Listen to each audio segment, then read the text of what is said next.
Super progressive, what is good? Welcome back to the podcast. And we have such a special guest today. We have a legend on the show, one of my all time favorite producers, someone I consider a friend now after having a great week together at ADE. I'd like to welcome none other than Kasey Taylor to Super Progressive. Kasey, how are you doing, man? I'm doing really well, thank you. That's too kind of you. Oh man, no, I'm just so stoked. This has been like a year in the making, this interview, but I feel like it couldn't have Yeah, come at a better time. Like we got to spend so much time together at that's right. ADE. It was really one of the highlights of my week. No, that's awesome. No, I do remember when we were chatting last year that we discussed doing this interview like quite some time ago, but for some reason the stars didn't align. But it's probably a better time for it to happen now anyway, so it's all good. Oh Yeah. yeah, I mean, for me personally, like things things feel as exciting as ever since I got into this music around 4 years ago. Things Yeah. seem as exciting as ever in the progressive scene right now. And I want to kick this off because you are one of the legends included on the Balance Croatia Festival lineup that was just released this week.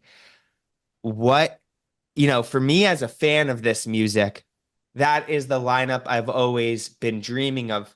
For you as an Yeah. artist, what is it like to see an entire festival dedicated to the progressive underground sound? Because it seems like it's kind of the first of its kind. It definitely is. Like when you normally talk about festivals, there's like many different genres involved. You obviously you do have an element of progressive. You have your techno, you have your chill, you have your psy, you have whatever it is when you have a festival. You sort of try and cater for, everybody. But yeah, when this one got announced, I was kind of like, I mean, it's just one of those lineups you just sort of see and go, oh, wow, that's literally the who's who of the whole entire scene, past, present, and future. So look, to be asked to, play at that festival was just, it's amazing. It's just to see your name on that lineup next to all those legends, you know, past, present, and future, is just, yeah, it's something else. Like I've never seen a lineup like it. And as I posted on my social media when they announced it yesterday, it was like, I've never been involved in like I've been privileged to be involved in some pretty special lineups over my career, but this one was just, yeah, it was something else, Yeah. definitely. I mean, it's so excited to see from a fan's perspective. You talked about how it brings together the past, present, and future of the progressive underground sound. Another thing that I love is that this this progressive kind of community, it's a true underground uh, you know, global culture. And what I mean by that is it's not it's not the same in every city that you go to. Every city has its own unique kind of tastes and aspects in the progressive underground scene. And I felt that this, looking at the lineup, the festival did a great job at representing all of these small communities that that kind of support the progressive sound around the world. And one of my favorite things I've learned about this scene is it's not something with tens of thousands of fans in every city that you go to. Each city, it's amazing how far the dedication and passion of a few hundred clubbers, DJs, and promoters in each city can really the lengths they can go in terms of supporting a scene around the world. And the festival does such a great job. You have like the Argentinian scene has representation.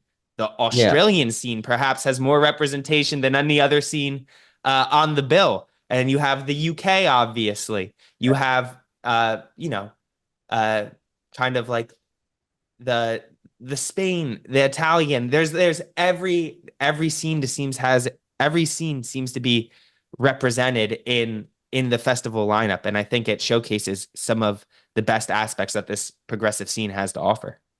yeah, absolutely, definitely. Can um we? Oh wait, go ahead. no, no, no, you're right, go for it. No, no, I was just gonna say, Yeah. I think the the interview that opened my eyes to what's going on in Australia, because I have great relationships with people like Anthony Papa, who's been so supportive of the podcast, and we'll sit down for an Yeah. interview anytime and share so much about the history.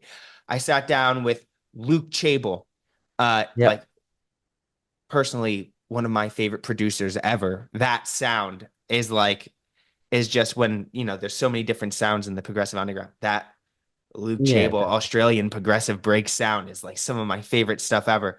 Yeah. Jamie Stevens, I've spoken with, but the interview that opened my eyes to like what the Australian scene is doing today to push the sound forward is Zanky Gulati.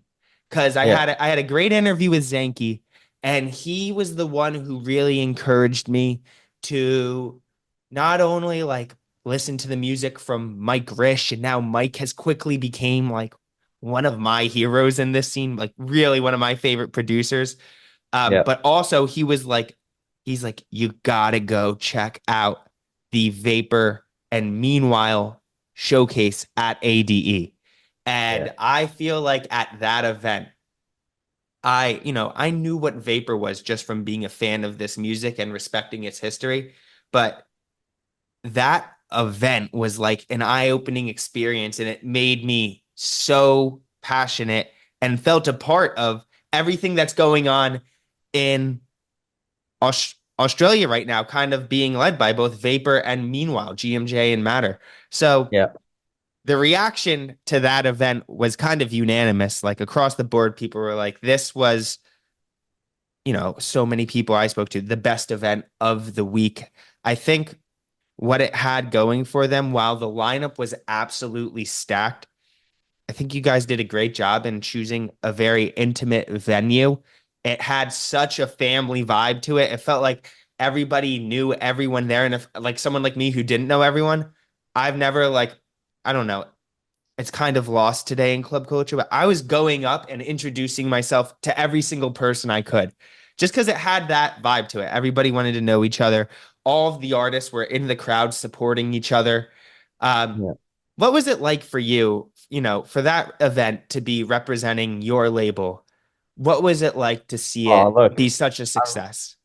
I mean, look, it was super humbling because, like, obviously we come from, the other side of the planet, and like to a certain extent, we're quite geographically challenged in terms of like being a part of it, because obviously if you're living in Europe, it's a lot easier to get hit up for a gig. Oh, do you want to come play in Amsterdam, or do you want to come play in, Hungary or Croatia or wherever, and you can just fly over for a night or whatever. But here I find that we are geographically challenged, and it is like it's a hard slog to sort of like, because we do, a lot of us, like, you've got your Zankies, Mike, GMJ, Matter, Jamie, Papa, everyone, like, like a lot of us, we do get requests to go and play in Europe for like, do you want to come play here, there, and everywhere? And like the problem is like, budgets are hard. The flights are very expensive from Australia. So it's just very hard. So often when you get asked to do a gig, like you have to try and make a mini tour out of it to make it worthwhile. So it is quite hard on that front, but like ADE is like a bit of a chance for everyone to sort of come together, and just sort of we just throw everything in the basket because it's a good chance for us to like not only do our own showcase, but it's also a good chance to like meet everyone else that's doing other things, from labels that we might be a part of. Like, everyone knows that I have close associations with like Sudbeat. Gavin and Maddie do as well. Zanki's been on Sudbeat, then you got Mike with Lost and Found, and so we've all got these close associations with all those different labels like Soundgarden and everything like that. And then but yeah, 80 is just that one place where you can go. It's basically the best dance music meeting point on the planet, for 5 days of the year. And yeah, to be able to go there and sort of like showcase your own label. I mean, we're two labels from, I mean, we're basically family. We all know each other. We all sort of live around the corner from each other. But to take these two labels worldwide to the other side of the world, to Amsterdam, to be able to put on a showcase and have, as you said, like sort of the who's who of the scene sort of come down and support. is just it's super humbling. It's really nice. We're obviously super thankful for the support from everyone. We go to as many events as we can while we're there to, support other people. And obviously it's our chance to sort of meet other people and, mingle and do all that sort of stuff as well. But yeah, just the fact that, we get the respect from other people to come down to our event and check it out is it's super lovely. It's really cool. Like we really feel like we're a strong part of ADE's like progressive sort of, scene as you want to call it. Definitely. I think you touched upon when you were explaining that you guys are kind of like a family coming from Australia over here. I think Yeah. that's what makes what's going on in the progressive underground scene in Australia, in my opinion, one of the most fascinating communities in the underground progressive scene right now is because um, despite there being a load of talent in one Mm. geographical area, it Yeah. doesn't seem like you guys are competing with each other. It actually feels like you guys are supporting each other, and even more so, something very unique to the Australian scene, which I think is represented in the best progressive scenes around the world, like in Australia or like in Argentina. But it's the fact that it's it seems like there's a perfect melting pot right now between the pioneering generation. I'd say you, Jamie, Anthony, Luke, Yeah. Yeah. but then also the next generation of producers really coming of Yeah. age and becoming not only like ascending stars in their own right, but just like overall incredibly talented producers. And the way that there's this blending of the pioneers and then those that you've influenced and you guys play gigs together, you hang out together, Yeah. you guys support each other. I think that is what's making what's going on in Australia. I think that's why everyone's kind of gravitating towards it. It's such a Yeah. healthy thing for the scene. Yeah. Look, I mean, everybody knows that we are they can see from a distance that we're quite a big family. I mean, even before when I said past, present, and future, I mean, that's probably disrespectful to even say the past. I Yeah, probably should have said the present and the future because, you do have people like myself, Anthony Papper, Jamie Stevens. We've been, you know, done like I've lived overseas for sort of 10 years. Anthony Papper did the same thing. We've sort of done the touring schedule, before social media even existed. And then we've sort of like had to reset and start again, and we're doing it all again. So I mean, I guess you can say the present and the future, really. absolutely. And then you have like, your Mikes and Zankies and, Gavin Matty, although they've been around for a very long time, they've just blossomed, like in the last sort of 5 years, they've really, really hit their straps and they've taken off. Um, but you can tell that it's definitely a family vibe. I mean, look, at the end of the day, it's like, as I said before about being geographically challenged, and it's like we live so far away and it's so hard to get to places to do gigs easily that I just think if everyone's against each other, I just think it's so much harder for everyone, you know, in general. I just think that dance music is also changing a little bit, in terms of like the way I just don't feel that although we all sort of stand up on our own enough, I just think it does help to sometimes have the backing of like being a family and being brands and sort of doing things more together. Hence why the Meanwhile and Vapour Showcase is successful at ADE because like, we brand the two labels together and we put together a lineup of people that have been a part of both labels. And I do think that the brand strength is although we do stand up on our own, I do think that the brands are quite strong at the moment. Like you see with like the Soundgarden, We Are Lost Festival, all that sort of thing. Sudbeat showcases, like it's the branding thing has sort of taken over in the last few years. And I just think that you can tell, like, with the Sudbeat family and the Soundgarden family and all that, you can tell that they're families. And I do think that that's the same with us, like with Meanwhile and Vapor, you can see that, we're all supportive of each other and we all want success for each other, and no one's jealous of anyone's success. And, everyone's just like, if anything, it just inspires each other to lift our sort of, lift our game and sort of, just be better versions of ourselves. So, like I think there was even a massive difference between like the showcase last year and the showcase this year.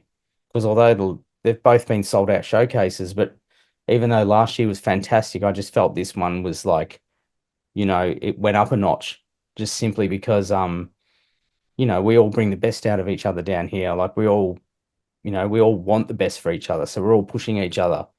So I just think that that just brings the best out of everyone at the end of the day, rather than being against each other. There's just no point in that, especially when you're so far away and you're trying to make a career for yourself, you know, on the other side of the world. It's like Definitely. it's super hard to do it solo these days, you know. So it's like it's good, to sort of to have that sort of family vibe about it. I also felt like you're kind of your crew, like the Meanwhile and the Vapor DJs and producers. I just felt like I couldn't go to an event without seeing all of you guys there. Like it was so awesome that I felt like everywhere I went, whether it was a Kadinsky session or whether it was a Sued Beat event or whether it was Yeah. Nick Warren, like you guys were all there, and it was just it was really awesome to Yeah. see and kind of tap into. It was really good energy. Yeah. I want to say one thing. I completely agree with you, and I'm going to stop using the word past when describing the pioneering generation. I think I Yeah. try to do it out of respect, but one thing I'm realizing, and you're a great example of this, is for producers like you and Jamie, guys like that, like you guys have had so many successes in your producing career, but I'd argue this, for fans of you, this may be your most prolific and consistent era of your Yeah. entire career. I mean, Yeah. I Oh, feel look, like every time I open Beatport looking for new music, like I'm like another someone Jamie there. Stevens class, another Kate, like, and it's just auto add to basket, like because you just Yeah, know the yeah. qualities there. But it's definitely not a situation of like taking a step back and like helping the next generation. It's almost like you're ramping up your own productions and your own work, and the consistency and Yeah. quality is always there. That's what I say about us. I think that's just bringing the best out of each other. I mean, there's no doubt about it that pretty much most of the Aussie guys have sort of hit a bit of a purple patch at the moment. Yeah.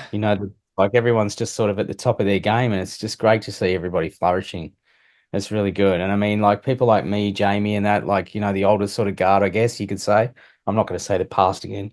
But it's like, we've just got the capability and versatility to just evolve our sound, like we sort of haven't got stuck in the one sound. Like we don't, especially me and Jamie, like we don't stick to formulas or anything like that, because I think that can be a trap sometimes. If you're sticking to a formula and the formula becomes outdated, that can be a bit of a trap. So I just think, yeah, I sort of struggle to sort of stick to formulas and make kind of the same record twice. Although I've got a bit of a, you can say maybe I've got a bit of a signature sound. I don't like it to sort of, be replicated too many times, just for fear of like getting stuck in a loop or being, just getting caught up in, and doing the same thing over and over. Yeah. No, I totally hear that. Let's take it back to the beginning now because there's so much to cover. You You're are, for me, it gonna show, feels like you're one of gonna the show my age artists. now.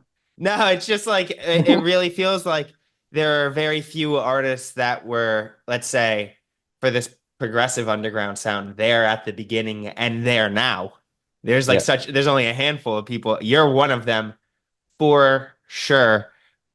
How did this lifelong marriage to electronic music All right. basically begin? All right, let's go. So I'm gonna show my age here a bit. Um, so how did I start? Well, I started DJing at the age of 13 before there was any sort of progressive scene. So I got into like I came from a hip hop background. So I was like into sort of like Public Enemy, De La Soul, all that kind of vibe. Then I was an actual roller skater as a kid. So I used to go to the local roller skating rink at the age of 13, 14. Um, and I used to sort of skate around and I used to be into the music, and I had some family friends that owned a roller skating rink just sort of down the road, and I sort of knew the owners, and I just got obsessed by the music. That I always used to sort of peep up to the console and hang around the console, and I was like watching sort of how he sort of put the two records together. And back then, it wasn't like doing 2 minute mixes, of like progressive house or techno or whatever it was back then, because you couldn't do it because it was like it was basically pop music, So you were just like literally blending one record into the other without it, without any sort of form of beat matching or anything like that. It was just like you were basically just kind of like listening to the radio, but like putting one down fader and putting up another one. Sometimes you'd get the occasional, tracks that were the same BPM. You could try and sort of do a mix or whatever. But I was like fascinated by that. So I used to go up to the console and just sort of hang around and watch the DJ and watch how he did it. And being a family friend, I wasn't annoying him sort of being up there. But yeah, I sort of like one day sort of was like, oh, if I go to the office, if I give you a couple of records, can you do this? And I was like, yeah, yeah, yeah, sweet. And I just went in there and I just did it, and then that was my trigger, that was my love, and that's where it instantly hit it off. And then I ended up DJing in the roller skating rink for like 4 years, from 13 to 17. I gave up the skates and I ended up just DJing. And then after that, I got my first gig in a nightclub here in Melbourne. I was underage at the time. I was only 17. I wasn't allowed to be in a nightclub till 18 here. I had an interview, and then, funnily enough, they asked me if I could bring my ID. They accepted me for the gig. Then they asked me if I could bring my ID in on the first night, and I was kind of like, oh shit, I'm underage. How am I going to like get away with this? Anyway, I was going to play the card of, oh, I forgot to bring it with me. But anyway, it turns out that they never asked for it. Um, and I just ended up doing that gig for about 5 years, and that took me into my 20s. And then I ended up playing sort of all the big clubs all over Melbourne. So I won't name them all because obviously they don't mean much for this interview. But like, yeah, no, I did ended up doing sort of all the sort of hot spots here. And then that took me international by the age of about 24. I did start Vapour sort of a couple of years before that, which is what got me sort of some international recognition just from a few releases. Um, and yeah, and I ended up doing my first gig overseas, and it kind of like all snowballed from there. A few points I want to go in depth on. First, you're not the first legend I've met who got their start at the roller rink. Danny Okay, Tenaglia in Brooklyn, there you go. first DJ position, Brooklyn roller rink, and There you go.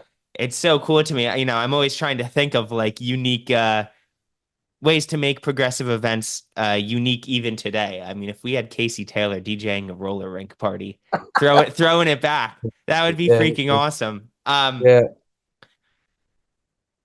When you said you had these gigs and then you started going international, yep. what were you just a DJ without producing yet that was getting international gigs, or did you Oh, start producing as well? Around what time did you start producing?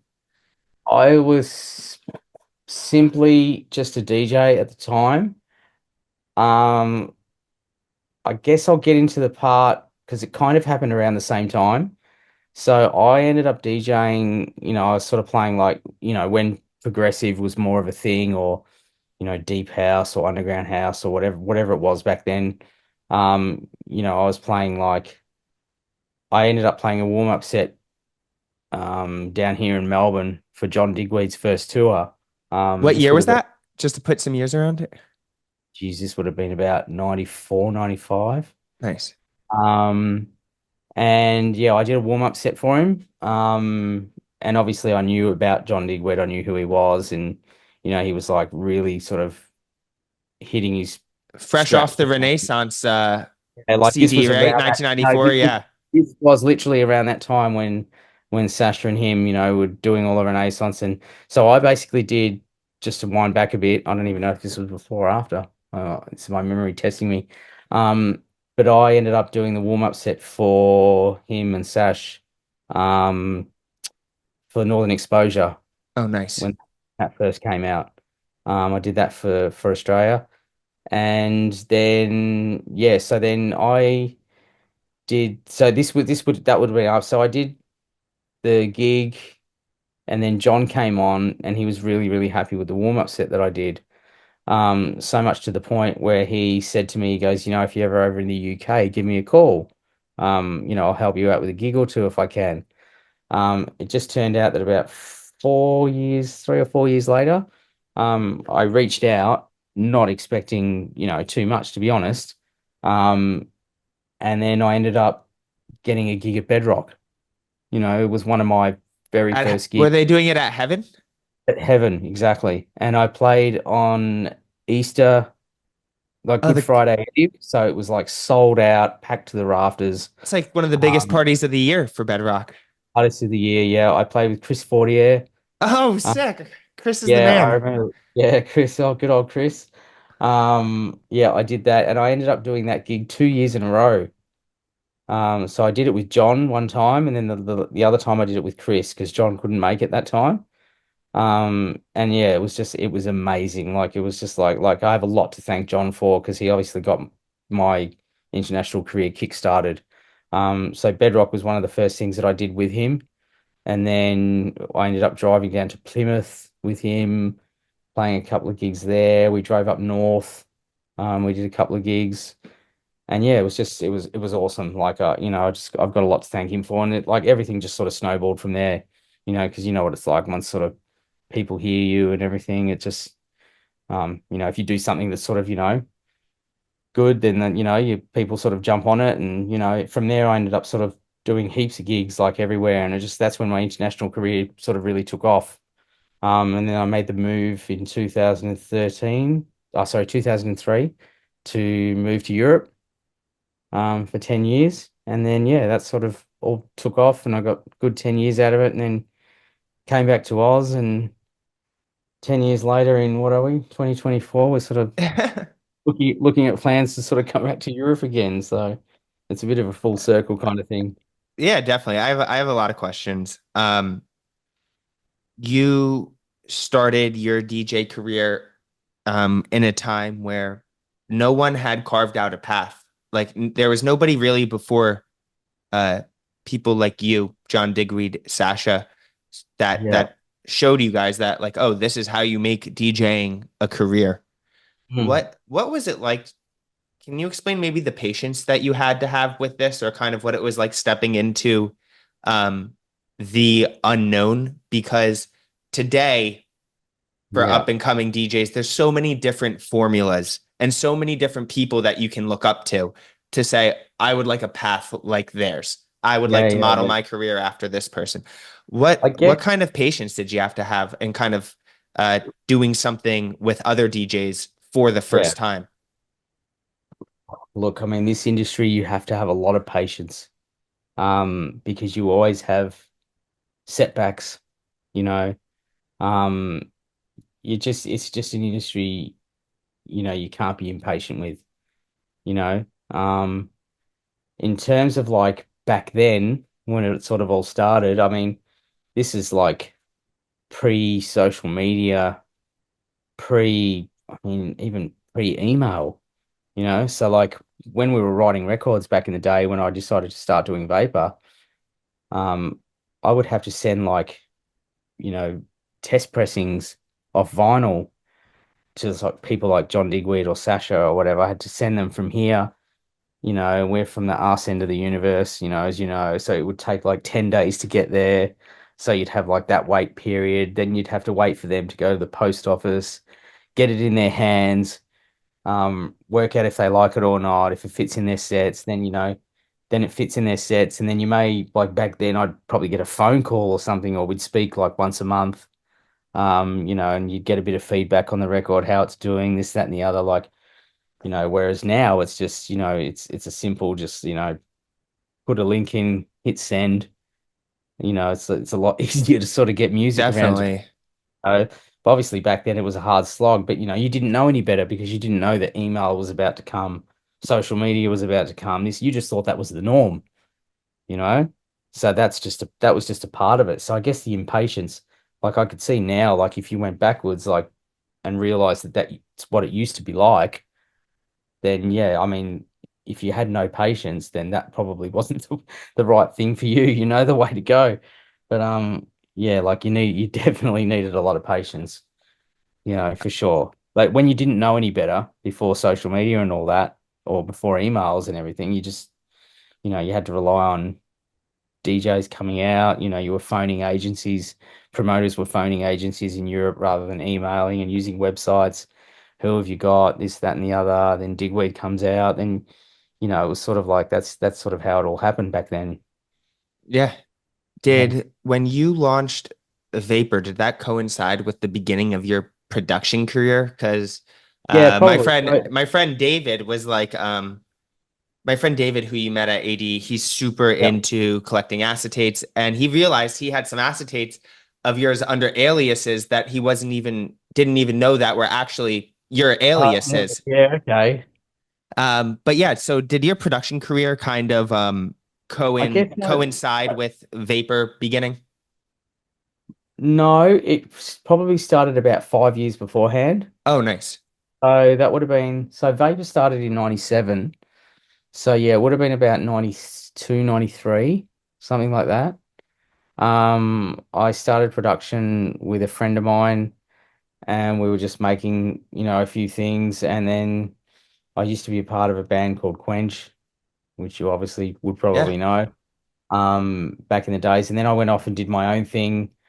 Um, and I ended up signing with like one of Mushroom Records sister labels out here, which was like the dance music version of their mainstream, because obviously Mushroom have like Kylie Minogue and like a lot of big acts like that. But they started up like a division devoted to, like house music, progressive house, just dance music in general. And we were a big part of that. So we sort of moved over to there, and then I ended up doing some stuff because I was with another partner called Sean Quinn, and we ended up doing some stuff through Mushroom, and we had a couple of tracks that ended up on Perfecto Records, like Oakenfold's label back in the day. And then after that, I decided that I had a lot of spare time during that era. So I ended up just like testing the waters, doing my own stuff. And I just sort of went really off the cuff because I was really inspired with sort of what Digweed was doing at the time. Because this was around the time when I did that set with Digweed. And what he played that night sort of really inspired me. So I sort of just went off on my own and started making, what I thought was to be underground sort of music at the time. And then I presented some of that music to the label that we were signed with, and they didn't go for it because they thought it was just too, they couldn't sell it. Like it was too sort of, you know, experimental for them. Um, so that's what threw the idea for me to start Vapor, because I was just like, well, I sort of felt something within my gut feeling that, these records could be good and they could do something. So I started Vapor, and then I put those couple of records out that got rejected, and funnily enough, Digweed jumped all over them, you know. So that was kind of like the start of my production career as such, because the first sort of few records that I threw out there, like people like John and all that sort of jumped all over them. Like Dave Seaman as well. He was another big supporter back in the day. Probably a few others I can't think of now, but yeah. So they really sort of supported everything, and that sort of reinforced that me starting Vapor was doing it for the right reason for me. So, and then here we are today, what, nearly 30 years later. Um, yeah, coming up to the 30th anniversary actually in a couple of years. So I'm actually starting to plan for that at the moment. Did you have a musical background, or were you a producer that was taking kind of the insights that you were getting from DJing and your DJing experience, knowing what's working on the dance floor, and then building your musical kind of skills and knowledge up from scratch? Because now Yeah, we know you as a production savant, but I was wondering like what your background was going into some of your first tracks. I was definitely not classically trained at all. Um, but dance music, you don't really have to be. Look, to be honest, when I was in school, you have the option to learn sort of like French or Italian or languages, or, arts and crafts or this kind of stuff, or you could do music. Um, I sort of went for sport and I didn't do music. And looking back on it, it's probably the one thing I regret now is not doing music because like come out of it today, I'd give anything to be like an A grade pianist, something like that. But at the same time, it's like, I've obviously had to sort of learn everything as I sort of go along, but I picked it up pretty quick, like, like mixing in key and everything like that. Like I don't use the app, Yeah. you know, I can hear it, like I know. So I've sort of like, to a sense, I've sort of trained my own ears, like I've trained myself. And yeah, it's just sort of, it's just worked for me. And, it's just all trial and error. There was like a lot of error at the start, but then, there's a lot of good things that came out of it as well. And, here we are, however many years later, it's yeah, it's just cruising along nicely. So yeah. No, it's cool. And before we kind of get caught up to the present, one thing I want to ask you is at ADE, we were talking about how um Hernan it was Hernan would was like a big supporter of your tracks, not only now, but earlier in your career. And when he would come to Australia, you would play with him. I imagine basically my question is as you talked about John Digweed coming and you kind of being his, let's say, like host and opening act in Australia. What was it like to be someone that was kind of served as a host, not only to welcome international DJs, but Mhm. be someone representative of an entire country's scene during that Oh, time? yeah. I'll look fast forward to, around that time, well, not so much fast forward, but just around that time when I started sort of producing music, when I was confident enough to release like my own stuff like over and over and over, that I was, comfortable with how it sounded. And when it got to the point where I was like, I want to play my own records, because I think at the start when you sort of make records, like you're sort of doubting yourself and you sort of wonder whether you're comfortable with playing your own music or not. And I think once you sort of get past that and you actually get to a point where you're comfortable playing your own music, then you obviously feel like, then you're doing something right. And once I sort of got past that phase in that, it was quite early in my career, like probably the first sort of 4 or 5 years, I kind of doubted, this, that, and the other. But then once John started playing stuff and everything, and then obviously I got wind that, Hernan was like playing heaps of my stuff. And to be honest, I can't speak highly enough of him. He has been my probably number one supporter throughout my whole entire career. He was playing all of my stuff like on vinyl back in the day from probably Vapor number 10, and to give you an example, we're at about 175 now. Yeah.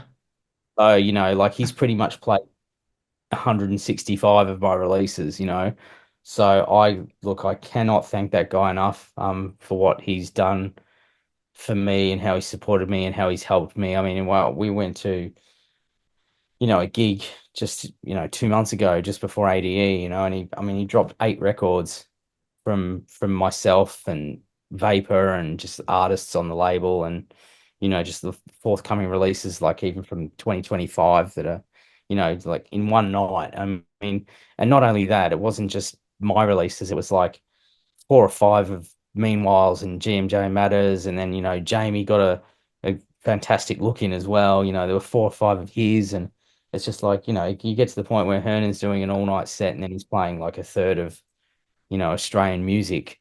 It's like it's super awesome. Like the amount of respect that I have for him is it's amazing.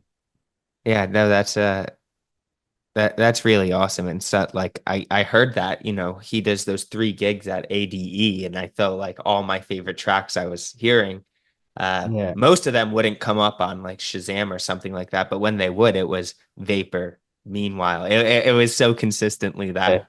So I totally yeah, hear what you're saying. yeah, We were talking before the interview about how you've had kind of 2 careers. yeah. One pre-social media, but that's also not just pre-social media. That's in the analog age of music. And then True. one post-social media where everything's digital. Um, I feel like so you artists were, there's so many producing legends in the progressive scene, but for so many different reasons, so few of them made it through that great transformation. And Yeah. it's not because of a lack of talent whatsoever. It was really like it seems like everything changed. Like the entire rules of the game changed when you move from one to the other. Um, Yeah. what was that transition like for you? What were the struggles? And if you can give any insights to why, like, what what helped you make it through that? Oh, that's a big question. Um, so yeah, you're right. Like I've definitely sort of I kind of feel like that I've definitely had sort of two careers, if you want to say it as such, because obviously I did have the pre-social media career. Not many people probably know this because obviously it is the next generations and it's all social media now and not many people probably knew that I've toured the world, you know, Yeah. time's over sort of thing. And then, obviously social media comes out and you're opening up the world to a whole different sort of audience, and obviously different generations as you get older, you're trying to like educate new generations into what you sort of, your music and expose them to sort of what you're doing and everything. Um, the transition, to be honest, was super difficult for me personally from vinyl to where we're at now. Because we went from obviously vinyl to sort of like, we were talking, as you said before, acetates. We were doing like, like I'd get CDs from like, um, like before when the CD sort of thing started happening, you'd get CDs from like Digweed or whoever, or, people out here or my friends out here, and like, you'd like, oh, I really want to play this. And then you just like some clubs didn't have CD players and you were still like hell bent on playing vinyl.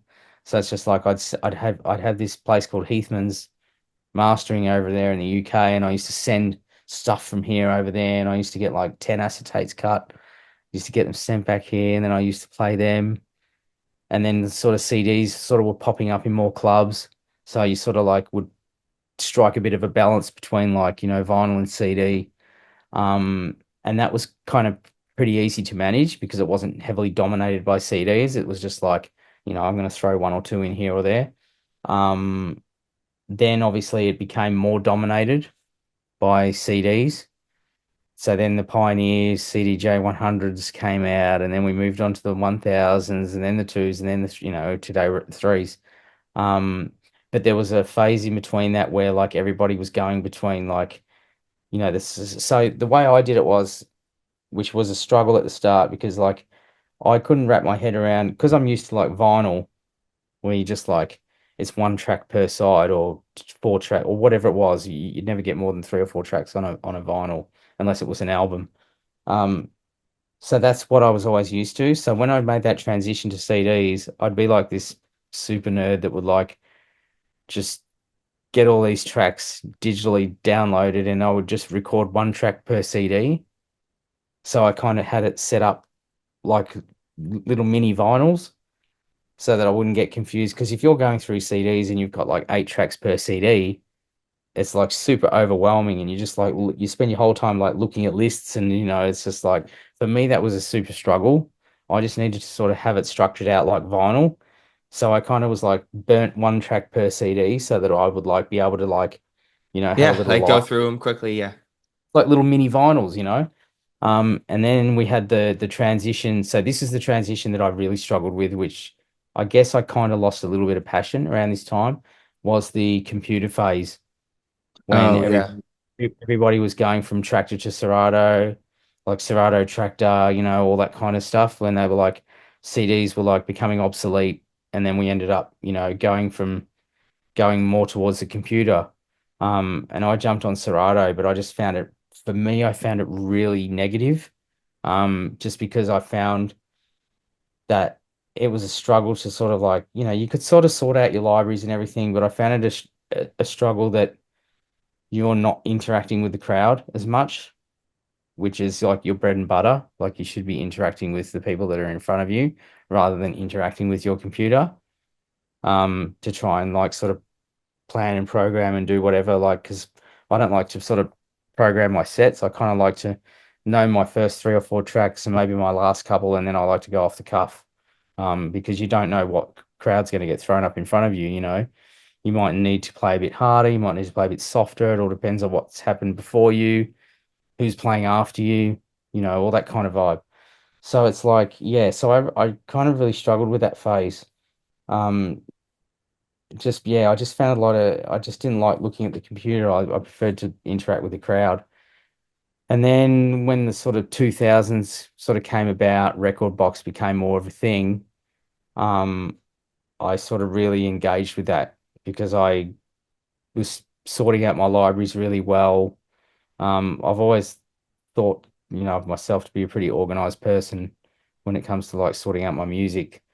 Um, you know, obviously that helps keep you ahead of the game as well. If you're like, you know, if you're super organized and you're on top of everything and, you know, but yeah, I just like once that sort of happened and the 2000s came out, Record Box was really developing. Like I've kind of found my, you know, my niche again, like I found my home. Um, yeah, but there was definitely a struggle period of about sort of 3 to 4 years where I was just like, I'm not liking where the technology's going. I'm not feeling it. Um, do I want to do this anymore? You know, you have your doubts, like, you know, like every artist goes through, you know, we've all been there. And yeah, that was probably my worst point in my career, just working all that sort of part out. But then once, you know, where Record Box is today, I mean, it's magnificent. It's awesome. You know, you Yeah. can really super organize everything, and it's, you know, you can yeah, you can do everything now. Like it's, you know, I still like looking at the vinyl and knowing, you know, what, oh yeah, Yeah, you know, yeah. this vinyl's that color, and I could just pluck it out from sort of a random spot. This vinyl's got that cover, and you can sort of see it from the top of your records when you look through. Like, okay, like this has changed. Like now I've got my mindset into the fact that everything's .wav or .aiff or whatever. You know, like that's fine. I've wrapped my head around that now. Yeah. But it's definitely a struggle getting to that. But like over the last few years, I've embraced where it's at now. So I really feel like I'm at home again with it.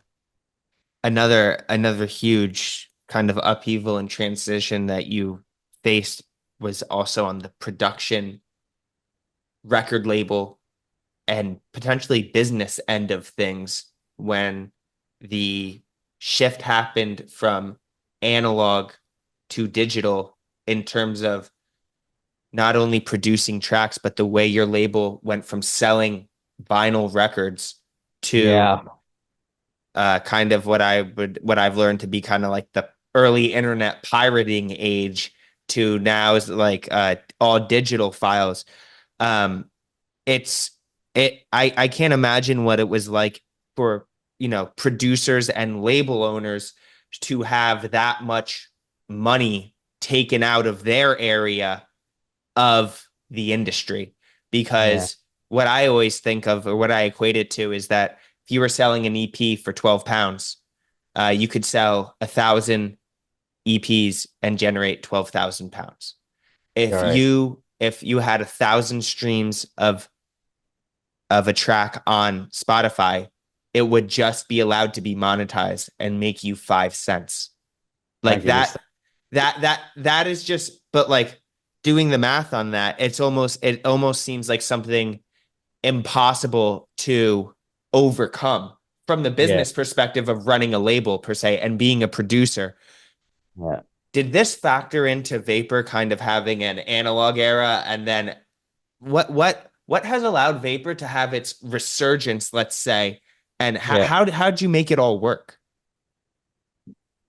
I guess, look, back in the day when we were doing vinyl, like we were selling. I mean, it was a label that was run by Three Beat Label Management, which was Right. Steve Parry Yeah, back in the. Liverpool, yeah. Yeah, exactly.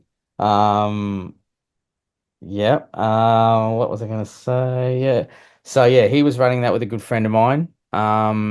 They had three-bit label management. They were looking after labels upstairs, because he had the shop downstairs, and then they were doing a label management support system upstairs. So yeah, when we were doing vinyl through them, um, oh man, we were selling like two, three, 4,000 copies, and we were making good money. Like the artists were making good money. And then all of a sudden you had the Napster era and the what was the other one? I can't even remember the other one. LimeWire, file, media They- fire, Exactly, that's P2P the one. file sharing. Yeah. Yeah, so you had all them, and then you had like the digital system, Beatport and all that started coming in. Um, and then it got to that point, and this was probably around the time when obviously vinyl was sort of coming to a bit of a closure, and so I guess the label coincided with like my own issues of where I was going in terms of the technological sort of transition.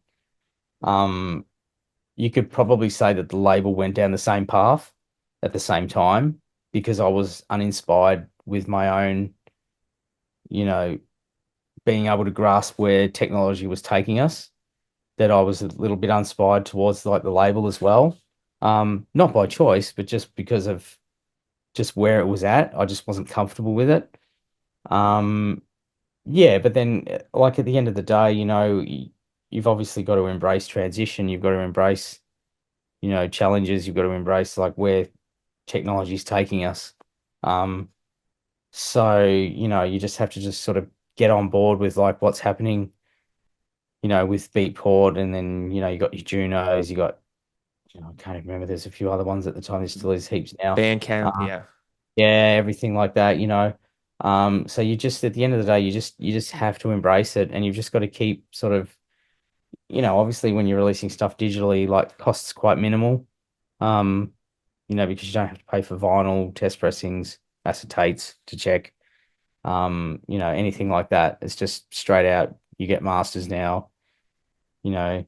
Um, you're pretty much just paying for like someone to do your artwork, someone to do your mastering, someone to do a promo campaign, or you do a promo campaign yourself, or you do it through your aggregator, depending who's distributing your music, and then that's it.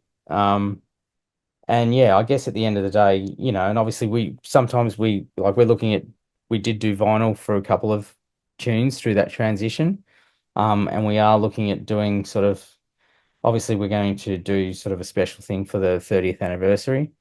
We're going to do like a sort of I'll sort of keep it semi under wraps, but we're looking at sort of doing a bit of a four-piece kind of vinyl special, collector's edition kind of thing for our 30th anniversary, and there'll be quite a few acts on board for that one. So stay tuned for that. That's in the planning now. Yeah. No, it's it sounds like quite the journey, and it's really, really exciting. And I want to be respectful of your time. I could sit here for hours with you, bro. But That's all good. my kind of the question I want to wrap things Yep. up with is this.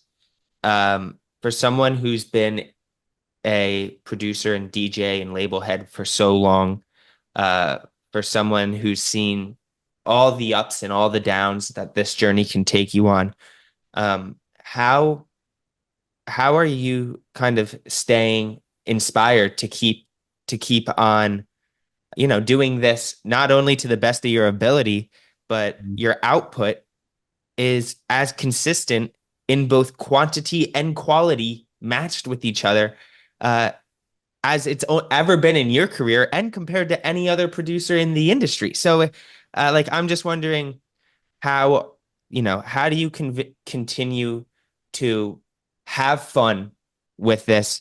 How do you continue to like either set new goals or overall just stay inspired to Mhm. produce the best music that you can and, put on the best label showcases that you can and continue to be the best representative for the Australian progressive sound as you can? Oh, look, to keep that simple, I mean, music's just in my blood, Yeah. was that. Um, and not getting stuck in an era or the past or whatever it is, just not, you have to evolve, and you have to accept that change will come and is coming, and you have to be ready for it, or you have to anticipate it and try and move with it. And if you can accept those challenges, then I think you can sustain a long career. Um, Getting stuck in a loop or getting stuck, as I said before, in a formula, I think sometimes can be detrimental because I think that can catch up with you. I just think you have to be prepared to evolve Um, realize that sometimes the changes that happen may not be the changes that you want. Um, but you just obviously have to believe in yourself and do your own thing. And sometimes you have to do your own thing while those changes are happening. And then, at the end of the day, music goes in cycles, you know? So everything will sort of come back eventually. And especially now, like there's such a big progressive movement. Like as you were saying before, like, it's noticeably quite large, in places like Argentina and Sri Lanka and Australia, and you got the Netherlands as well. They have quite a massive community too, and you can see that from ADE. And there's many other countries that I'm not mentioning here as well.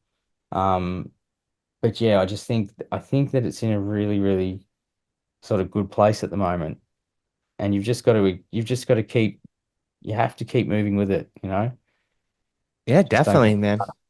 I mean, that. as a fan of yours, it's like it feels like there's no better time to be a fan of yours.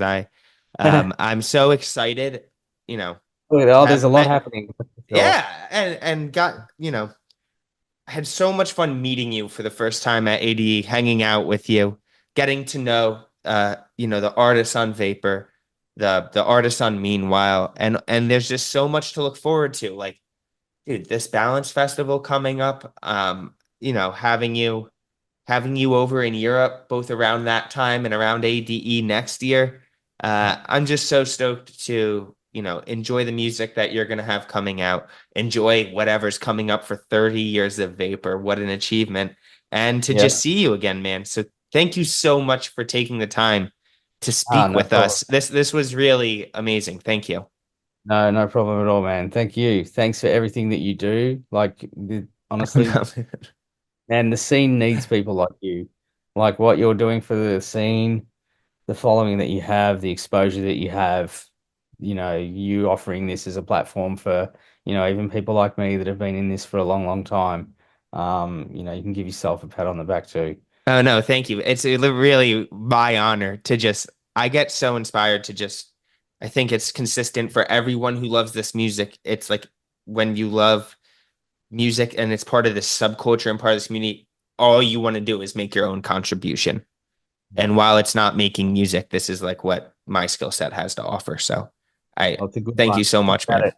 No worries, man. Yeah. Well, yeah, thanks for See everything and I'll see you soon. you in Croatia. Yeah, see you in Croatia. All Peace. right, man. Thank you.